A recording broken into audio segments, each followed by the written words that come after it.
প্রথম বছরের শুরুটা কিন্তু আজকেই শুরু করলাম, একেবারে 2 তারিখ থেকে। আর আজকে কিন্তু বৃহস্পতিবার। আর বন্ধুরা, তোমরা প্রথম বছরেই তোমাদের সবাইকে জানাই অসংখ্য অসংখ্য ভালোবাসা এবং অনেক অনেক অভিনন্দন। আর বন্ধুরা, তোমরা সুস্থ থেকো, ভালো থেকো, খুব ভালো থেকো, এই কামনা নিয়ে আমি আমার আজকের নতুন একটা ভিডিও শুরু করলাম। আর বন্ধুরা, কয়েকদিন ধরে শরীরটা এতটাই খারাপ, তো ভিডিও করতেও পারছিলাম না, তোমাদের সামনে কিন্তু এলোমেলো দিনগুলো আর দেখাতেও পাচ্ছিলাম না। তো ফিরে এলাম একেবারে বৃহস্পতিবারের সকাল নিয়ে। এই যে বৃহস্পতিবারে দেখো কাজ কর্ম থেকে শুরু করে চলে এসেছি তোমাদের সামনে। বন্ধুরা, তোমরা যে যেখান থেকেই আমার ভিডিওটা দেখছো, আশা করি খুব ভালো আছো। আর তোমাদের ভালোবাসা এবং আশীর্বাদে আমি কিন্তু ভালো আছি। আর একটু আধটু শরীর খারাপ তো হতেই পারে, তাই না বন্ধুরা? প্রত্যেকে শরীর থাকলে শরীর তো খারাপ হবেই। আর বন্ধুরা, জানো তো, একটু বুদ্ধি খাটিয়ে যদি আমরা কাজ করি না, ছোট্ট খাটো অপ্রয়োজনীয় জিনিসগুলো কিন্তু আমাদের বিরাট একটা প্রয়োজনীয়তে কাজে লেগে যায়, তাই না বন্ধুরা? তো দেখো, এখন কিন্তু সকালবেলা একেবারেই প্রথমে কিন্তু চাদর এবং সোয়েটার গায়ে দিয়ে কিন্তু কাজ পাট করতে শুরু করে দিয়েছিলাম।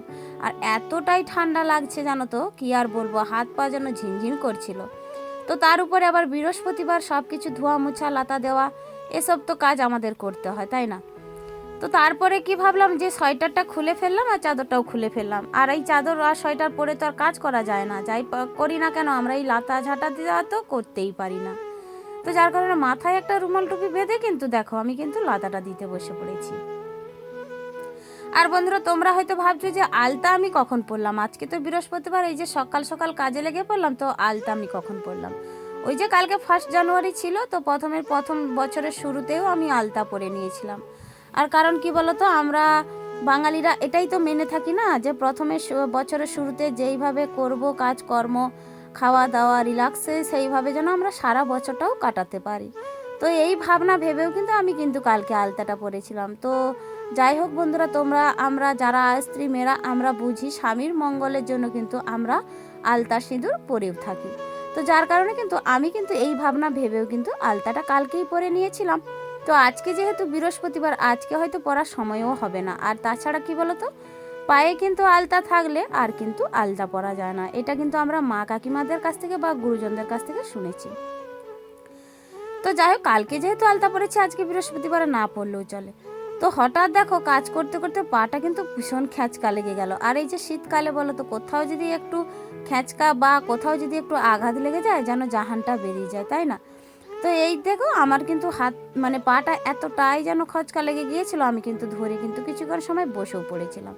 তো কি আর করা যায়, তো কাজ পাট তো করতেই হবে, যতই শরীর খারাপ হোক না কেন আর যতই কিছু হয়ে যাক না কেন, যেইটুকুনি কাজ করতে হয় সেটুকুনি তো করতেই হবে।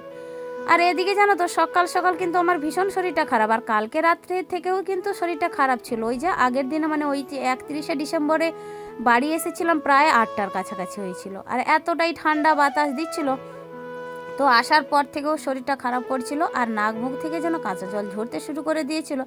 আর আজকে সকালবেলা কাজ করছি আর ভীষণ পরিমাণে কিন্তু হ্যাঁচও হচ্ছে, আর কিন্তু সর্দিও বেরিয়ে যাচ্ছে। তো ওই তো কিন্তু শরীর খারাপ নিয়েও কিন্তু আমরা কিন্তু পুরো ঘর দুয়ার লেপে মুছে নিলাম, এই যে লাতা দিতেও শুরু করে দিয়েছিলাম। আর এখন শেষের পথে। আর ওই যে বেলা মাটি এবং ওই যে গোবর দিয়েও কিন্তু লাতা দিতে বেশ ভালো লাগে। আর কিছুটা জল বেঁচে গিয়েছিল, কেন ফেলবো বলো, তাই না? এই যে বারটাই কিন্তু আমি ভালো করে লেপে নিলাম। তো এখন দৃশ্যটা দেখো, শাঁকা পলাটার দৃশ্য, আর ব্লাউজটা কিভাবে হয়ে গিয়েছে। তো চলো, ওটা আর করলে কি করে হবে। তো তারপরে সাবান টাবান মেখে চান টান করে একেবারে চলে এসেছি, একটু ফ্রেশ হয়ে নিলাম। আর এই যে মাথাটা হেঁচুড়ে নিচ্ছি, আর মাথাটা জটাও লেগে গিয়েছিল, ছাড়াতেও কিন্তু কষ্ট হয়েছিল। আর দেখো, বর্ষাকালে কিন্তু আমাদের ভীষণ চুল ওঠে, তাই না বন্ধুরা? তো বর্ষাকালে যেহেতু ওই যে অ্যাসিড থাকে বৃষ্টির জলে, তো একটু বেশি চুল উঠে। তো এখন কিন্তু সেরকম বিশেষ কিছু চুল উঠে না, তো যেইটুকুনি টুকটাক উঠে, তো এই চুলগুলোটাকেও কিন্তু আমি যত্ন করেও রেখে দিই। আর এই যে এখানে ওখানে এলোথেলো করে ফেলি না, ওটা একটা চিকচিকার মধ্যে রেখে দিই। তো প্রয়োজনীয় কিন্তু জিনিসপত্র কেনা কাজেও কিন্তু আমাদের চুল কিন্তু লেগেও যায়। তো চলো, ওইদিকে ঠাকুরকে জল টল দিয়ে সব কাজকর্ম সেরে ঠাকুরের কাজ টাজ করে ধূপ টুপ দিয়ে এখন চা খেতে বসে পড়েছি। এই যে বেশ ফুটে যাচ্ছে। আর শীতের সকাল, এগেই ঠান্ডা, তো তারপরে আবার একটু শরীরটাও খারাপ। তো দেখো বন্ধুরা, নাক দিয়েও কিন্তু গলে যাচ্ছে। আর আমি এই যে গরম যে গ্লাসটা, ওতে কিন্তু হাতটা সেঁকে নিচ্ছি। আর দুয়ারটাতে বেশ সুন্দর কিন্তু রোদ উঠেছে, আর ওই দুয়ারে রোদে কিন্তু বসে বসে চা খাওয়ার মজাটাই আলাদা। আর ওইদিকে কিছুক্ষণ সময় কিন্তু বসে বসে বেশ মজা করেও চাটা খেয়ে নিচ্ছিলাম। আর ওইদিকে কিন্তু কাজের তাড়াও এখনও আছে। তো যাই হোক, অনেকটা সময় হয়ে গিয়েছে এই যে বৃহস্পতিবারের কাজটা সারতে। তো যতই সময় যাক না কেন, চাটা খাওয়ার সময়টা একটু করে নিতে হয়।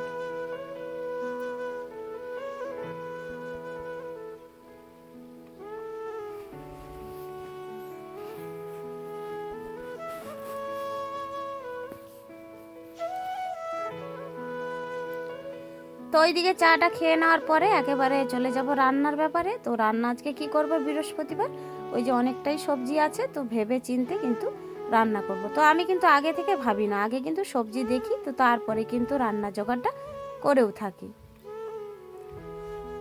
ওইদিকে দেখো, আমাদের এই যে খুড় শ্বশুর মশাই না কয়েক বছর ধরে পেটে না পাথরি পড়েছিল, তো খুব অসুস্থ কিন্তু এই কাকাবাবু। আর এই যে কাকাবাবু এখন কিন্তু তমলুকে কিন্তু যাচ্ছে, এই যে তমলুকে ডাক্তার দেখানোর জন্য। আর ওইদিকে দেখো যাচ্ছে কিন্তু ওই যে কাকাবাবুর বৌমা, মানে আমার একজন যা নিয়ে যাচ্ছে। আর ওইদিকে দেখো পুচকু সোনাটাও ওর কিন্তু দাদার মোটর সাইকেলে চড়বে বলে না উঠে পড়ছে, ওকেও নিয়ে যাবে সঙ্গে, কারণ বাড়িতে তো কেউ থাকবে না। আর বিশেষ করে কি বলতো, আমিও যদি থাকতাম তাহলেও কিন্তু ওকে রেখে যেত। তো আমিও যেহেতু চলে যাব আমার কাজে, তো ওকে আর কে লক্ষ্য রাখবে, তাই না? ওকে তাই চান টান করিয়ে সঙ্গে নিয়ে চলে যাচ্ছে। আর ও কিন্তু বেশ খুশি কিন্তু দাদার মোটর সাইকেলে চেপে। আর ওইদিকে কাকাবাবুকে না দেখলেও খুব মায়া লাগে, কারণ কি বলতো, অনেকটা বয়স হয়ে গিয়েছে, তো একে বয়স্ক মানুষ, তো তারপরে কিন্তু এই যে কয়েক বছরের পুরনো রোগ, তো কি হবে হোক, দেখা যাক, নিয়ে যাক ডাক্তারের কাছে, রিপোর্ট ব্যাধি করুক, তো তারপরে কিন্তু অপারেশনের ডিসিশনটা নিয়ে নেবে।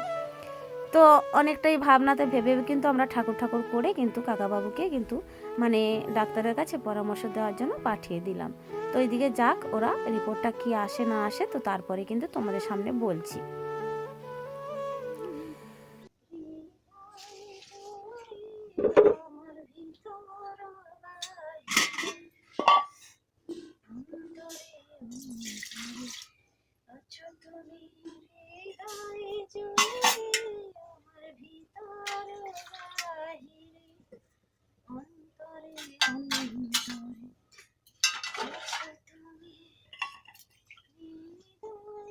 তো বন্ধুরা দেখো, আমি কিন্তু গুনগুন করে একটা গান গাইছিলাম। তো গানটা কি বলতো, ওই যে রবীন্দ্রনাথের যে গানটা, আমার ভিতর ও বাহিরে অন্তরে অন্তরে আছো তুমি। তো যাই হোক বন্ধুরা, এটা যদি আমরা ভাবি না, আমরা যদি ঠাকুরকেও দর্শন করি, এই যে গোবিন্দকে, এই গানটা থেকেও কিন্তু আমি বেশ করে থাকি। ভীষণ ঠান্ডা, এতটাই আজকে ঠান্ডা লাগছে। আর তার উপরে জানো তো আমারও ঠান্ডা লেগে গিয়েছে, আমার ভীষণ পরিমাণে হ্যাঁচো হচ্ছে আর নাক দিয়ে গলে যাচ্ছে। চলো অনেকটা তাড়াহুড়ো করে রান্না করতে চলে এসেছি, ফিল্ডে কাজ আছে।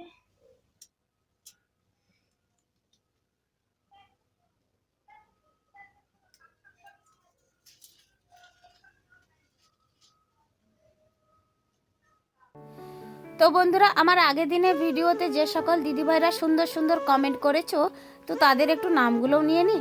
এই যে সুপ্রিয়া দিদিভাই কিন্তু কমেন্ট করেছো যে প্রথমের বছরটা শুরু করলাম তোমার ভিডিও দেখে। তো দিদিভাই তোমাকে জানাই অসংখ্য অসংখ্য ধন্যবাদ।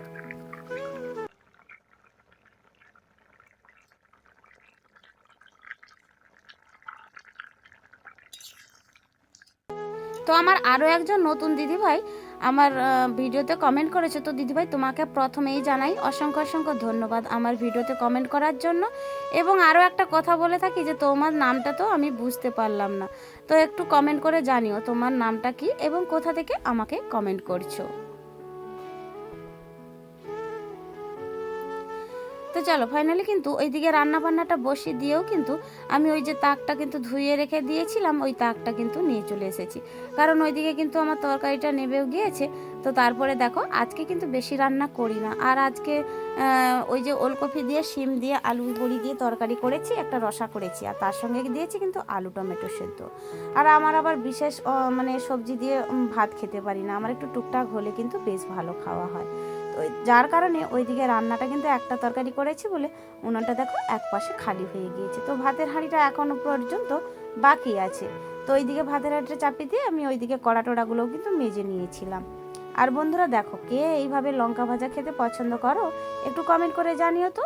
আর আমি কিন্তু এই লঙ্কা ভাজার মধ্যে দিয়েছি জিরা এবং সমরা, মানে যেটাকে আমরা 5 ফোড়ন বলে থাকি। আর এই লঙ্কা ভাজাটা দিয়ে না আলু মেখে খেতে বেশ ভালো লাগে, আর কেন মুড়িতেও কিন্তু খেতে ভালো লাগে। আর তোমাদের দাদাভাইয়ের দেখো ভাতটা আমি কি করলাম, ওই যে হটপটটার মধ্যে রেখে আমি কিন্তু সুন্দর করে চাপা দিয়ে দেবো, কারণ অনেকটা তাড়াতাড়ি রান্না হয়েছে, আমি কিন্তু খেয়ে চলে যাব গরম গরম, আর তোমাদের দাদাভাই কি খাবে ঠান্ডা। তো যার কারণে কিন্তু দেখো আমি এই হটপটটা কিন্তু সবসময়ের জন্য ব্যবহার করে থাকি। আমার ভিডিওর মধ্যে শীতকালে কিন্তু এই পদ্ধতিটা তোমরা প্রায়শই দেখতে পাবে। তো চলো, ওইদিকে কিন্তু তোমাদের দাদাভাইয়ের ভাতটা আমি রেডি করে আর ওইদিকে আমার খাবারটাও কিন্তু বেড়ে নিয়েছি। তো ওইদিকে ফাইনালি দেখো খাওয়া দাওয়া কমপ্লিট করে বেরিয়ে পড়েছিলাম ফিল্ডের কাজে। হঠাৎ দেখি ব্যাগটাতে কিন্তু এই অবস্থা হয়ে গেল, কি বলো তো, চেনটা কিন্তু টানতে গিয়েও কিন্তু কেটে গেল। তো এটাকে নিয়ে কিন্তু আমি বেশ ভাবনায় পড়ে গিয়েছিলাম। তো কি করব, ওইদিকে কিন্তু সেফটি পিনও ছিল না আমাদের কাছে, আর আমি কিন্তু সাহায্য পেলাম না। তো আমার একটু বুদ্ধি খাটিয়ে আমরা কিন্তু ছোটোবেলাতে এইভাবে কিন্তু চেন লাগাতাম আমাদের স্কুল ব্যাগগুলোতে কেটে গেলে। তো হঠাৎ করে এই স্মৃতিটা মনে পড়ে গেল এবং এই বুদ্ধিটাও মানে মাথায় চলে এলো। তো যার কারণে দেখো ফাইনালি কিন্তু এই হাত দিয়ে একটু সময় ধরে চেনটাকে লাগিয়ে কিন্তু আমি চেনটাকে বেশ সুন্দর করে নিয়েছিলাম। আর ওই যে কাজ করতে খুবই অসুবিধা হচ্ছিল, যার কারণে এই বুদ্ধিটা করে নিয়েছিলাম। তো ফিরে এলাম একেবারে রাতের খাবারটা, রাতের বলতে একেবারে সন্ধে, এই যে দুধ চা করে নিয়েছি আর সঙ্গে নিয়ে নিয়েছি একটু মুড়ি। তো চলো, আর ভিডিওটা বসে বড় করতে চাই না, এখানে আমি সমাপ্ত রাখছি। তো ফিরে আসছি নতুন দিনে নতুন একটা ভিডিও নিয়ে। ততক্ষণ তোমরা সুস্থ থেকো, ভালো থেকো আর এইভাবে পাশে থেকো। রাধে রাধে।